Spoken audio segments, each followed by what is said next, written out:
Life is a complicated part of our history, and there is a lot to learn about it. The beginnings of life were beginning to occur, leading into 3 eras called the Paleozoic, where the first arthropods and even small fish began to exist, the Mesozoic, the birth of birds and other non-avian dinosaurs, and the Cenozoic, where the mammals first arrived. But these animals were as recent as 150 million years ago. Humans didn't come along for billions of years. The first recognizable humans have only existed for 2 million years. The oldest life we have ever found dated back to 3.48 billion years ago, where we have found fossils of microbial mats, or sheets of bacteria and archaea, or a domain of single-celled organisms found mainly on wet surfaces. We have also found biogenic substances in 3.7 billion-year-old graphite, and remains of bioorganisms in 4.1 billion-year-old rocks. Photosynthetic organisms, or life forms capable of photosynthesis, first arose between 3.2 billion years ago and 2.4 billion years ago. That is how oxygen began to enter Earth's early atmosphere. Until about 500 million years ago, life was microscopic and limited to bacteria and other single-celled organisms. Until the Cambrian radiation, that is, when 541 million years ago we suddenly found evidence of mineralized skeletal remains. This lasted for about 25 million years, leading to the appearance of metazoan phyla, organisms such as arthropods, roundworms, and annelids. Feel free to look those up if you want to get disgusted. Next, we'll talk about the eons and eras. The Hadean was the first eon, and it is the time period where the Earth formed. This was 4.6 billion years ago, while the Earth was still forming. The next eon is the Archean eon, 3.8 billion years ago.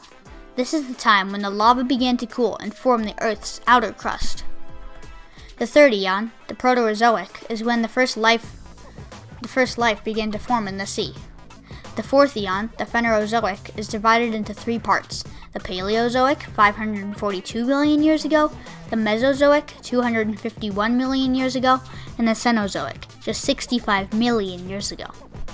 Geological time can also be divided into eras. The 3 eras I will be covering are the parts of the Cenozoic Era mentioned earlier. Here they are. The first era, the Paleozoic, is divided into 6 parts: the Cambrian, where the first fish and chordates began to form; the Ordovician, the time fish began to diversify into species like octopi and squids; and the Silurian, the time when the first vascular plants began to form. There is also the Devonian, Carboniferous, and Permian. The Devonian is where the first amphibians and major fish diversity began to occur. The fish evolved into species like frogs, tuna, and seahorses. The next period, the Carboniferous, is when reptiles, trees, and ferns began to form.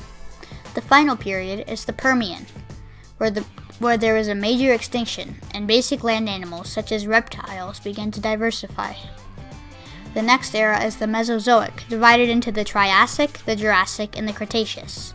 The Triassic Era is when the first mammals and dinosaurs began to form.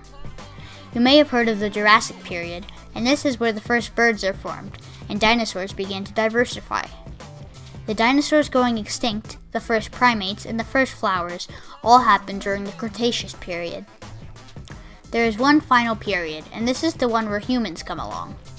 The Cenozoic Era has 3 periods: the Paleogene period, where mammals diversify into species such as dolphins, horses, and monkeys; and the Paleogene period, where mammals and birds diversified even more, and the time when North and South America connected because of plate tectonics, a complicated topic we may get to later. The other period is the Quaternary, starting just 2.5 million years ago and stretching until now. This follows the evolution of humans and how we evolved into what we are today. Nevertheless, scientists now estimate that 99% of all species to ever exist have gone extinct. Although we believe that there were 10 to 14 million species on Earth, new research shows that there could be as many as 1 trillion. That's 100,000 times more than what we had previously thought. As you can see, life on Earth is a complicated thing, and it has lots of history to it. If you enjoyed the video, make sure to hit the like button and subscribe. Thanks for watching. Stay curious.